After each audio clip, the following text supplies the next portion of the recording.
Hello and welcome everybody out there in Union Arena Land. We have another masterclass video coming at you today. This time we are going over the Hiei deck in Yu Yu Hakusho. So, this is a deck that's going to be able to capitalize on heavy removal synergies between the raid character and your special, even getting to free play it from your sideline, paying the AP still.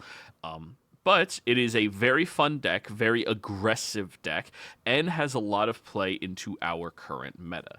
It's very good at removing things and, most importantly, drawing cards. Yes, we like drawing cards, don't we? So, this Hiei, 4-drop, during your turn, if you've used an event, he has impact. The way this deck is set up, you're more than likely going to have a single event to play every single turn at minimum, if not two.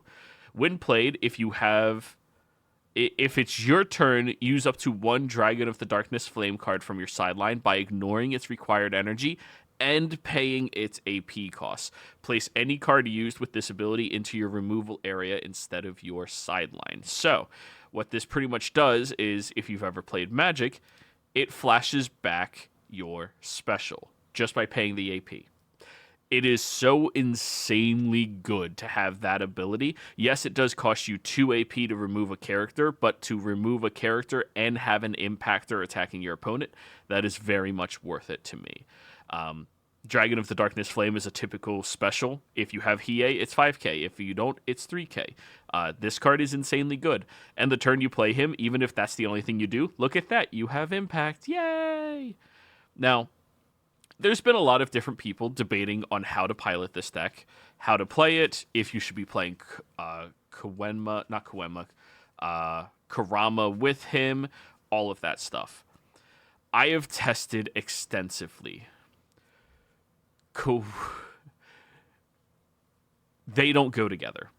They don't. I'm sorry, you don't play the two decks together unless you're trying to make Hiei into a go big strategy that doesn't have the consistency factor. Or if you're trying to make Kurama worse, honestly.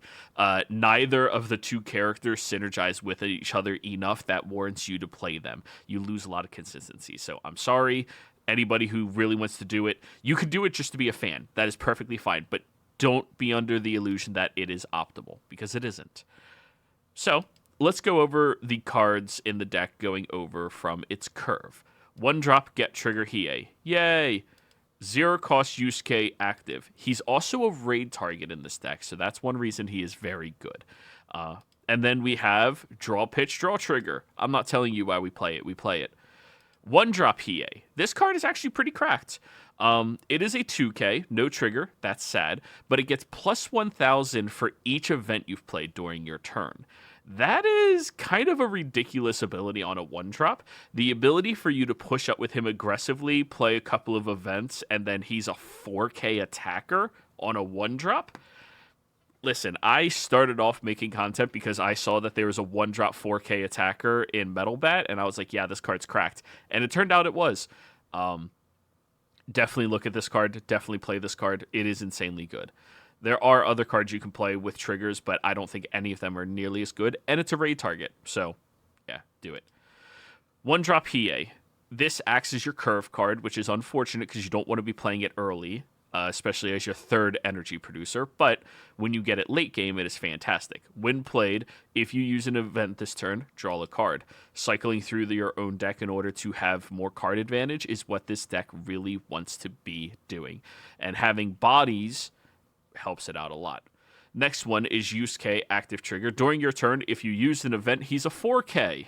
You see a pattern here? We use events and he gets better? Yeah.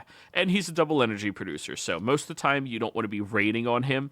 You only want to push him up in an emergency situation, but at least he can attack as a 4k when that situation arrives. The next card is kind of the bread and butter of this deck, and a card that confuses the ever-living shit out of me. A lot of people are playing this Yukina color trigger as a 3 of instead of 4 of. We're in an aggro meta. Red color trigger good now, okay?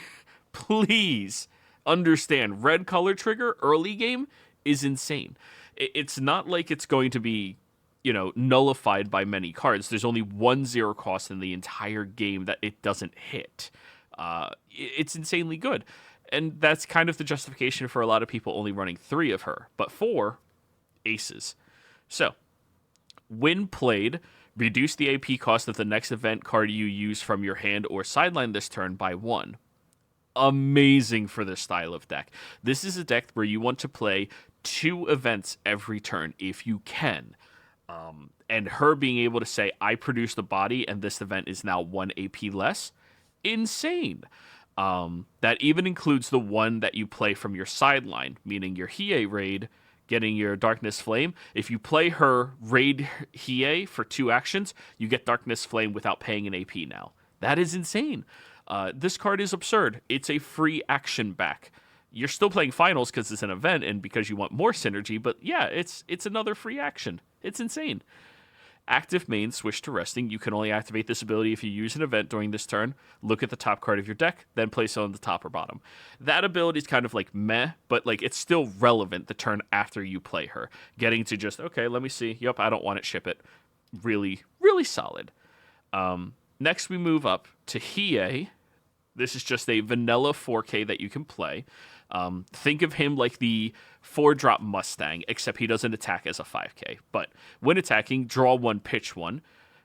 Or if you use 2 events this turn, again, see the pattern, just draw a card instead. So being able to draw a card consistently in this deck is so absurdly good. I really like him. I used to have him as a 4 of, but somebody pointed out to me with us being in an aggro meta that I had to play more events in my deck, and we'll get over that. But yeah, once we move away from the Unga Boonga levels of aggro that we have right now with Mina, with Kenshin, Kuwabara, all of these other super aggressive decks, we're probably playing him as a 4 of again. So we already went over Hiei. He's insane.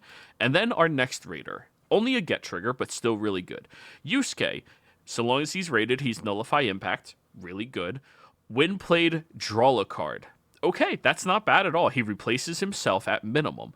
But if you use 2 events in this turn, it's draw 2 cards.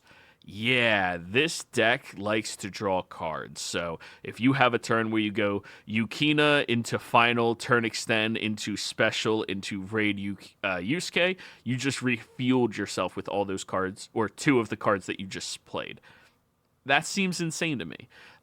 He's another one I kind of want to have as a 4 of, but I typically do keep him at 3, just because I move some of my events around a little bit more. But yeah, all in all, like, this is a very good deck to have a lot of card draw and play events in order to gain some massive value. So let's go over the events. We have our special, we have our final, and we have the bread and butter of the deck. This is the most crucial card to make sure you can keep momentum going. Draw 3, sideline 1. That is absurd, people. Like, draw 3 is so good. There's a Discord named Draw 3 because of how strong it is. There are cards that only draw 2 that are banned in most games because of how cheap they are. And because of the energy ability inside of Union Arena, 4 doesn't make a difference. Once you're at 4, you're at 4. You're done. So if you play Yukina on curve as your 4th energy, and then you go, oh no, the next thing I play is free, like even going second, right? You go, here's my 0-1, here's my 2, into play her. You get to play this Grand Treasure, draw 3, pitch 1 for free. That seems really, really good to me. Technically, you only go up 1 card because you lose itself, you lose another card, so you only go +1 on cards. But the filtration of it is what makes it so powerful. And then there's this event. Someone pointed out to me that with how aggressive the meta is right now, having a event in a event synergy deck that just sidelines a 3K or less can be insanely good. And he's absolutely right. It's just a smaller special in our current format. And the fact that it only costs 2 energy as well is kind of insane. You can have late game turns where you push up with your things, you fill up your energy line to 2 things, play this, remove 1 blocker, and because of that you won. Not to mention, people pushing up raid targets early, their fodder cards early. You can just remove the momentum they are trying to establish and remove raid targets with it. Really, really, really good card.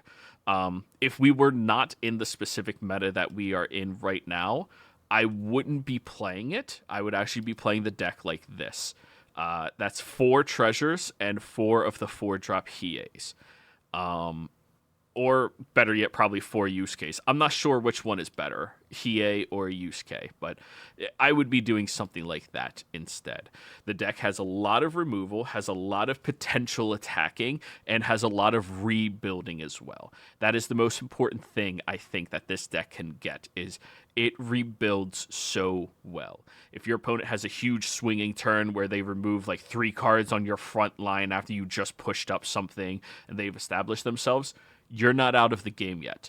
But you have to be very methodical and very precise about how you are using your events. You have to be considering, if I play this now, even though I'm getting good value from it, am I going to be able to continue my chain of strong turns next turn? That is one of the features of this deck that makes it so hard to pilot. You have to consider which events are worth playing. When is it appropriate to play Yukina in order to free cost stuff? When you should be raiding? All of these are very difficult questions to answer. But if you can draw out the power of this draw card deck, you're going to be doing fantastically in our meta. But I think that's going to cover everything I wanted to discuss. Everybody, thank you so much for watching. Hope you enjoyed it. Don't forget to like, comment, and subscribe. We'll see you in the next one. Goodbye.